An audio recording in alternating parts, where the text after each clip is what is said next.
Well, I'm Steve Lapotin. And I'm Laura Merzig. Welcome to On Location. On Location is, of course, North Penn Television's monthly program designed to highlight areas within the North Penn School District.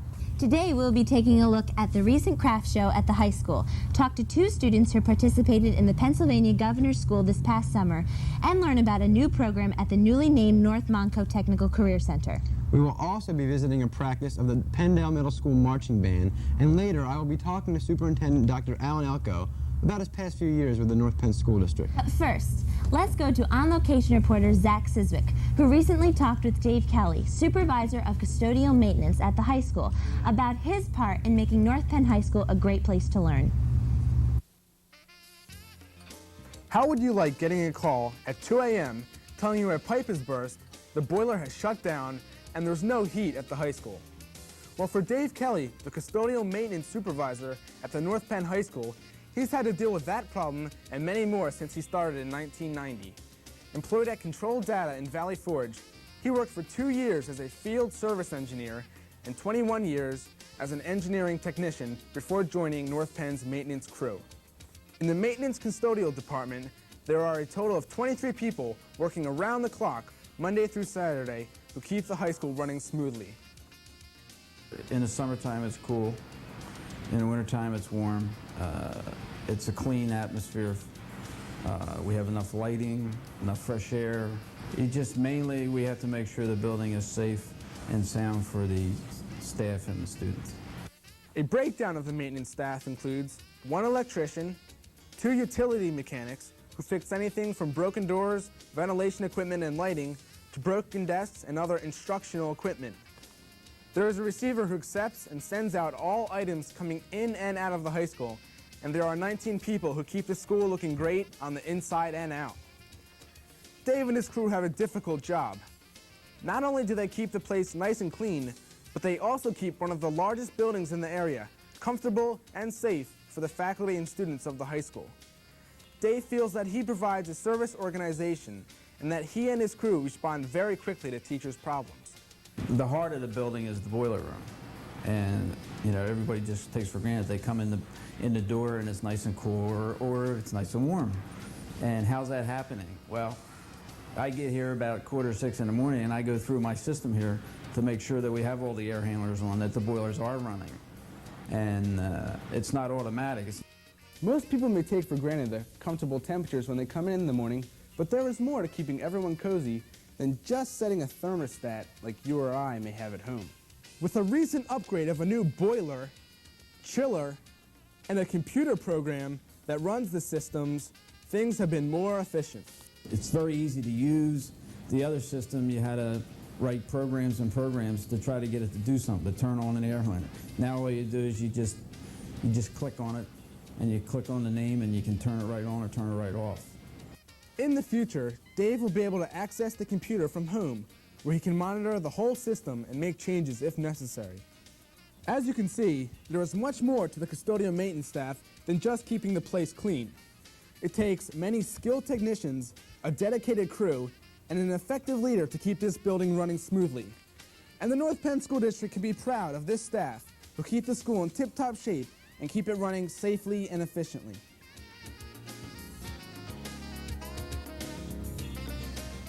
I didn't realize so much work went into keeping us comfortable in school all day. They certainly had their work cut out for them. And it can't be easy making sure that the temperature in each room is comfortable. And Dave's crew also helped set up for the numerous events that occur in this building. For example, recently, all the tables had to be cleared out of the cafeteria so the International Friendship Committee could have their 1994 holiday craft show. And Eva Gevergis was there bright and early to give us a little taste of this colorful event.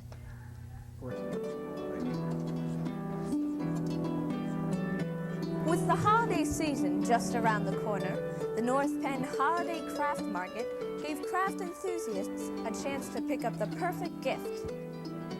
The craft show is an all-day affair bringing nearly 3,000 people from all age groups.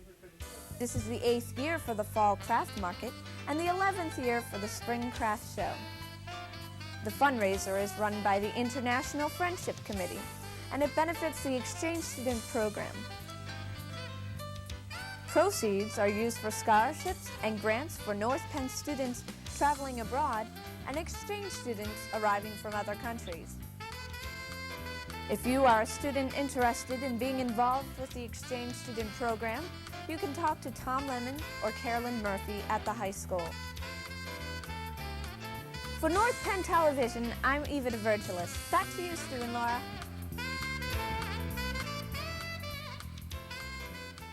I bet many people brought great gifts home for the craft lovers and their family. I particularly like the decoys. You know, the fake ducks. Yeah, I know what decoys are. I thought that the dulcimer was a nicely added touch. You know, I wonder if he takes requests. Some Stone Temple Pilots or a Pearl Jam would sound pretty good on a dulcimer, don't you think? Yeah, that'd sound great. Let's go to reporter Stephen Bassman, who recently talked to some high school seniors about their experience at the Pennsylvania Governor's School for the Arts. Let's take a look. Thanks, Stu and Laura. Right now I'm here with Amy Sin and Michael Sag. Both Amy and Michael attended Pennsylvania Governor's School of Excellence. Welcome, Amy and Mike, to the show. Thanks, Steve. First, I'd like to ask Amy, what prompted you to want to go to the Governor's School of Excellence? Well, I thought it would give me like a great opportunity to be around people who also shared the same interests that I had. And so, you know, it wasn't just a hobby or a thing they did to pass the time for them. It was something that they really cared about. And to be around people who were like that, I think it improved my writing skills. And it, you know, brought a new dedication to what I did.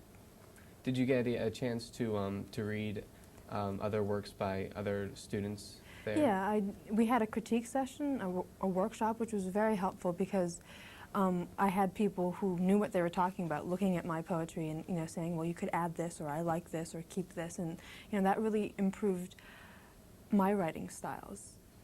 Mike, you went to the theater section of the arts. What kind of things did you do while you were there?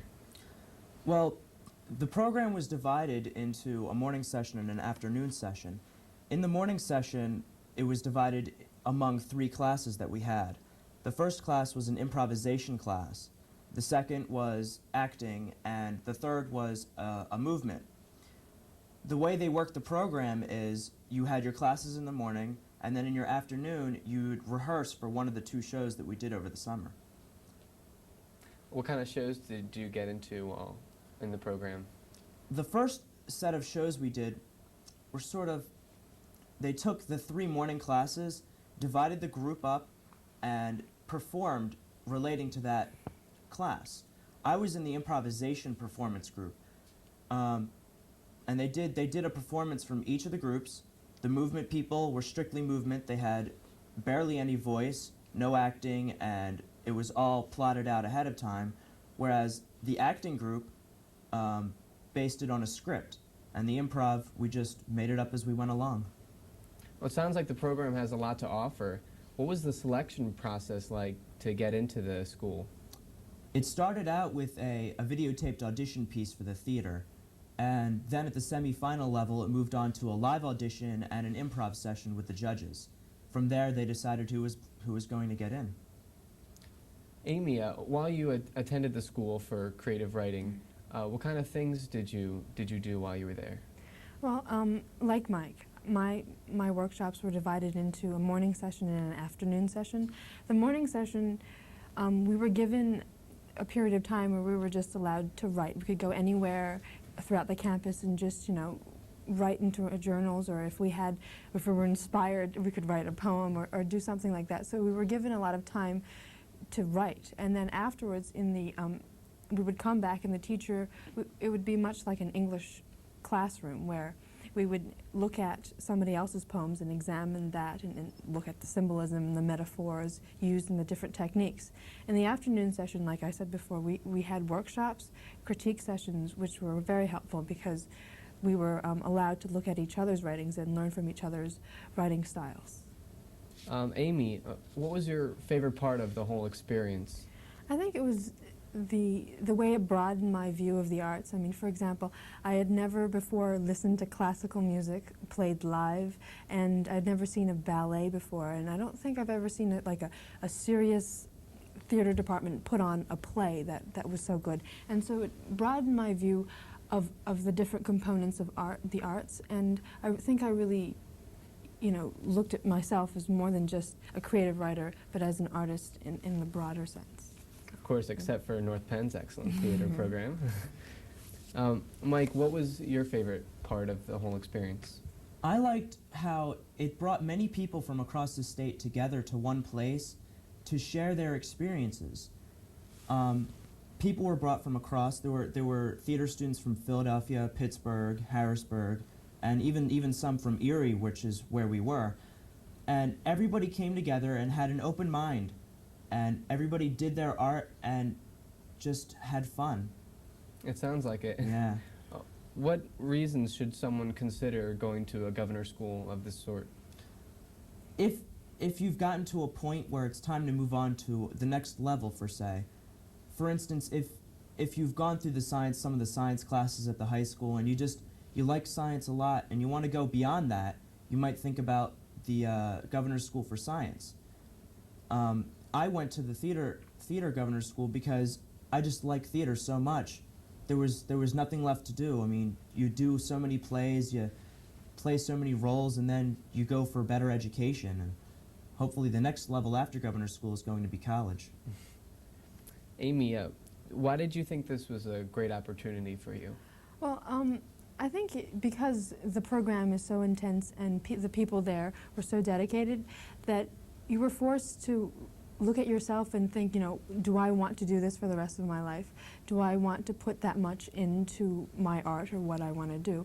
And so I came out of that like thinking, yeah, I like writing. I really like this, but I don't think I want to make a profession out of this. And for example, I was considering whether I should major in an English class in college, and I came out of that thinking, well, no, I don't want to major in an English class because I don't like reading other people's writings and trying to analyze all the things that they do. I want to write for myself in my own free time. So that gave me a new perspective of what I want to do with the rest of my life and what writing would play in my life. Well, I'd like to thank both of you for talking with us today. And now we'll go back to Stu and Laura. That looks like a great experience. I wonder how students could find out more about governor schools. Actually, it's pretty easy. Students interested should visit the Student Center for more information. That is easy. In our next segment, students at the North Montco Technical Career Center are receiving a great experience through a new program there. On location reporter Rob Fournier has the story.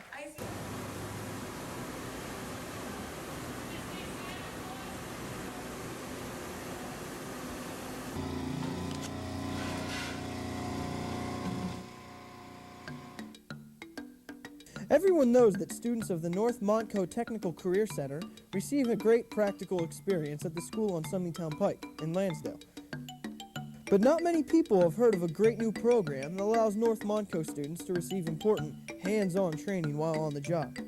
Last year, the Pennsylvania Youth Apprenticeship Program was launched at North Montco. The PIAP program, as it is called, is different from the traditional vocational experience in that the student does not spend half their time at the high school and the rest of their time at North Montco. Students who enroll in the PIAP program take all of their academic classes at North Montco, including English, math, science, and social studies, among other things. 2 days out of the week, PIAP students spend an entire day at a selected work site. The apprenticeship program is for juniors and seniors who are willing to make a 4-year commitment to an employer. They combine academics, work in their labs here at school, and on-the-job training in the program. Sometimes students identify an employer. Sometimes North Montco finds the employer, and sometimes the employer comes to North Montco looking for bright students to train. The student may have an idea of the kind of job he wants, and he may make the contact himself, or the school can help the student find a job or at least make a connection in the area of his interest. But the student has to apply just like anybody else. He's not just given a job and entered into the program. Students receive pay from the employer as regular employees would because they are regular employees. I think the students really find it beneficial. They like earning the money. They like the advantage that they have of starting earlier than other people. They like the opportunities they have to be responsible. The employers, as I said, have a chance to train somebody who will be specific to their business. And the employers have worked very closely with the school and with the students to make sure that the students have all the skills they need. What the employer can't teach, we teach here at the school, and the employers seem to really enjoy the program and they're supporting it well.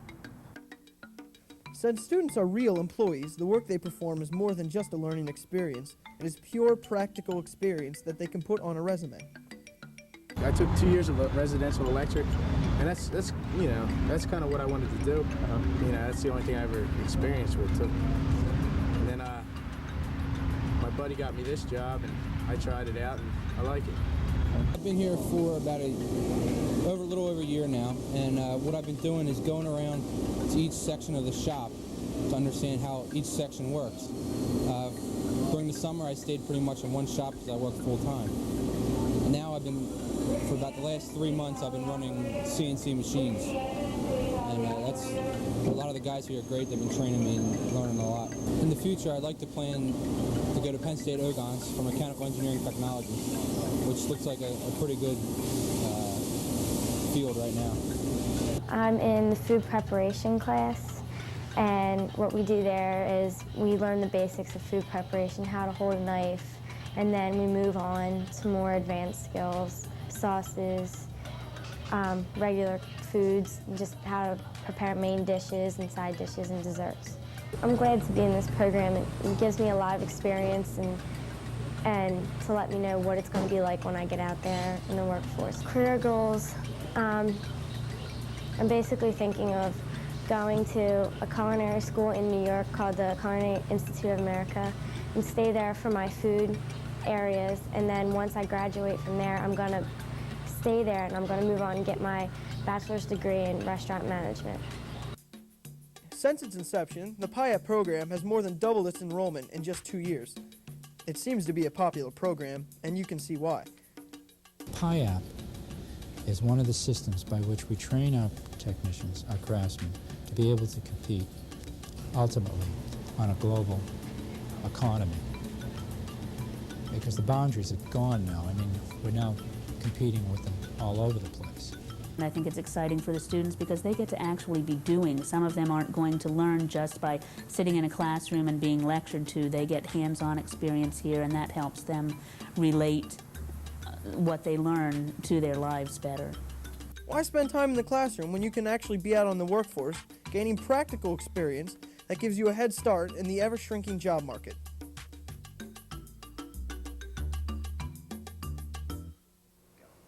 Well, right now we're in the North Penn High School band room, home of the North Penn Marching Knights.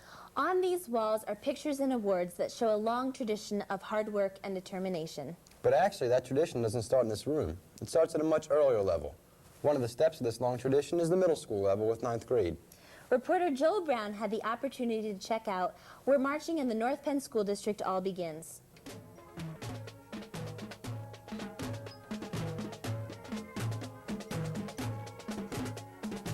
If you were just thinking this was a North Penn Marching Night Band practice, guess again.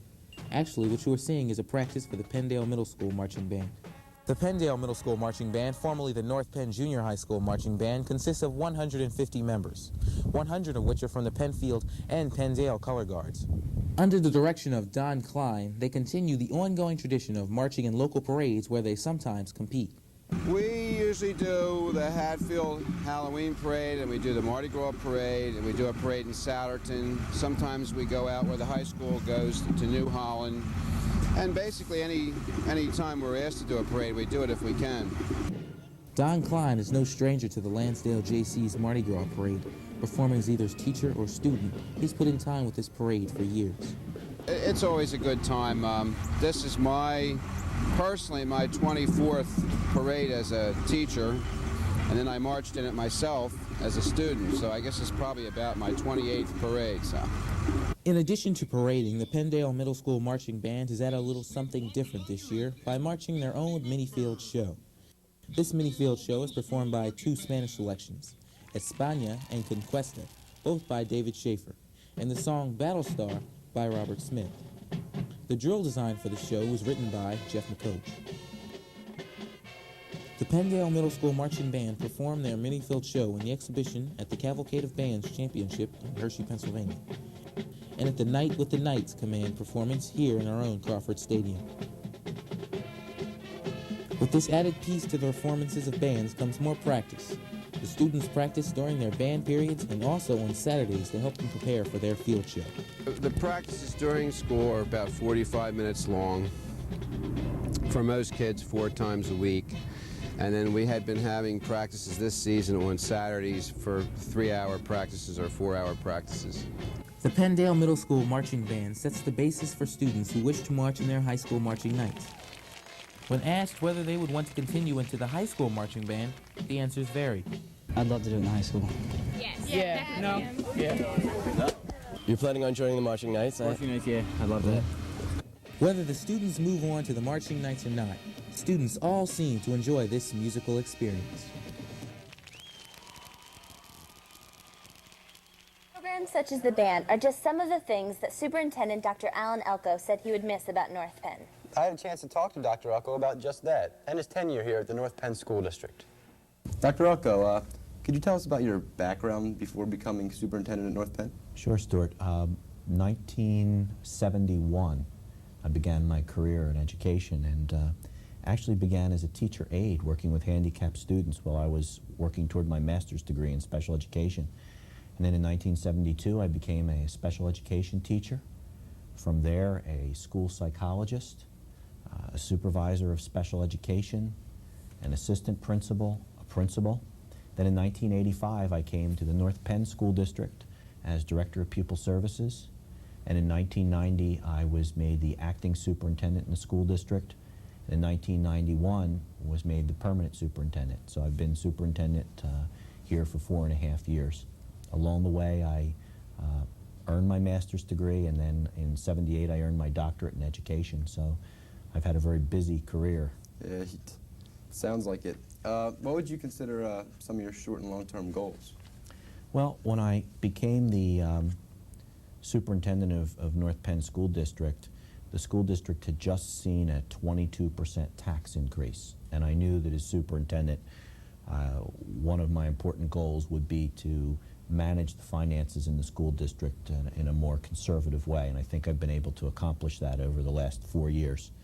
But at the same time, I also realized that we needed to not only maintain quality in the schools, but also improve quality in the schools. And I'm proud of a lot of the programs and efforts that have occurred educationally for students in the last 4.5 years as well. Right. What would you consider your biggest accomplishments at North Penn? Okay. I think that one of the most important accomplishments is I've been able to work with the school board to develop a plan to deal with all of the student enrollment growth in the school district.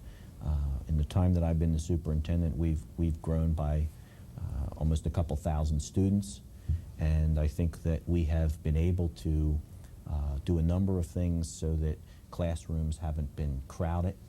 We haven't had to raise class size across the district to address the problems. We've been out front of the student growth problem, and I'm very, very proud of that. I'm also proud of the fact that our curriculum has continued to improve. I think we have a better math program today for students K to 12. There's a lot more hands-on applied mathematics. Our reading program in language arts is stronger than it's ever been. Our science program, I'm particularly proud of the partnership with Merck and the work we're doing with hands-on science. I'm pleased with the school-age child care program. That started during my superintendency, and we can provide that to families before and after school child care. We have over 700 children participating in that program. So they're just some of the things that I feel very good about. A lot of them. What impact do you think you've made on the district? I think that I've made a positive impact. I think in the larger educational community, the school district has been respected as providing a quality education for students. I think here in the community, the reputation of the North Penn School District is very high. People tell us who move in here that they've moved into the North Penn community because of the quality of the schools. And I think as the educational leader, it's been part of my responsibility to make sure that quality remains high, and I think it has. So I'm very proud of that. Do you feel as though you're leaving behind an unfinished business? I think that any leader always feels that there's unfinished business. You know, every single day there's new ideas, new issues to deal with that emerge, and I know there are things that are not going to be resolved. For example, I would have liked to have seen a resolution to whether we're going to build a second high school or not. I thought that there was resolution, but the board decided to slow the process down again and take a look at more information. I think that's important unfinished business. There are some key administrative positions in the district that I wish could have been filled while I was the superintendent, the director of secondary education, the principal position out at Montgomery Elementary, and the coordinator of transportation. That's unfinished business. The school district has a strategic planning process that I was very much interested in being a part of, and again, that's unfinished business. So I think that, you know, to summarize, there's always going to be unfinished business. Right. Even though you'll be leaving North Penn, what are your hopes for the district in the future? Well, my hopes, I'm very, very connected to a number of the students and families here in the North Penn area. I want North Penn to continue to be a quality school district. My hope would be that the community would support the schools, support their teachers, that there would be not only financial support for the schools, but verbal support and praise for the people that are doing a good job here. I think employees need a pat on the back, those people that are doing a good job. We have many, many outstanding employees in the school district that make it such an excellent one. My other hope is that we build a second high school. I really believe that in order to deliver a well-rounded quality education for high school students, you have to have a high school where students feel connected with teachers, that they're known by the teachers, that teachers know one another. And I think when you get a high school of 3,000 or 3,400 students, it can become a very anonymous place. And I think that when you get a high school that large, many, many students realize that they can't participate in sports teams and things like that. You know, you're an example. You're on the golf team and on the baseball team, and I'm sure for you those experiences have been just as important to your own personal development as trigonometry and history. Sometimes even more so. And sometimes even more so. And I think that I want to see a school where students can go out for a team and have a fair shot at making a team, and you know, because it is so important to the development of a student's total self. And so my hope is that the board and the community decides to build a second high school, and we can provide opportunities then for all students in 10th through 12th grade. Right. We were talking a little bit about this before the show, but could you tell us a little bit about your new position as superintendent and why you chose to go there? Mm-hmm. My primary reason for deciding to seek another superintendency is over the last 4 or 5 years as the superintendent here, realized that what I enjoy most about being the superintendent is being around students, being with teachers, being with principals, being out in the buildings. I love when I'm invited by a classroom teacher to come in and read to students, or come to a high school debate or things like that. When you're the superintendent of a school district as large as North Penn, there is an incredible amount of paperwork and meetings and telephone calls, and what I found is I could spend 12 hours a day just handling those aspects of the job and never have an opportunity to be in the schools. I talked to many of my colleagues in smaller school districts, and you know, the smaller the district, the lower the volume of papers, the less complaints, the less issues you have to deal with. I found a really quality school district in New Jersey. A friend of mine at Rutgers contacted me, and it sounded like the perfect opportunity. I applied, and after a number of interviews was offered the job. So I'm going to have the opportunity to be in the schools every single day at North Brunswick. And there are some major universities in the area. Eventually, I'd like to teach at the college level as I wind my career down in public education. And for my family, my son Jeff, as you know, is a senior this year and will be going off to college. And so it's a perfect opportunity for me to change positions now. He'll be able to graduate from North Penn. And my younger son, Greg, who's an 8th grader, can start in a high school experience next year. And it's good timing from a family point of view, too. What will you miss most about being superintendent at North Penn School District? A couple of different things. First and foremost, the people. Living in this community, having sons who attend the schools here, my wife and I have gotten to know a lot of people and a lot of students. You know, there are young people at our house every weekend, and it's really enjoyable to be around the students. And I've really gotten to know some of the faculty here in the school district and here at the high school very well. And I'll miss the quality of the people and the relationships with those people. And also the excitement here at North Penn. We have such a wonderful staff, and they have wonderful ideas and wonderful energy. This is not a complacent school district. People want to continue to make it better. And I'm going to miss that energy that circulates around those ideas and those people that are dynamic. Yep, I think that's it for today. But thank you for joining us. It was nice talking to you. Thank you, Stuart. Good luck at college next year. Thank you. Well, we will all miss Dr. Elko as superintendent, and we wish him the best of luck at his new job.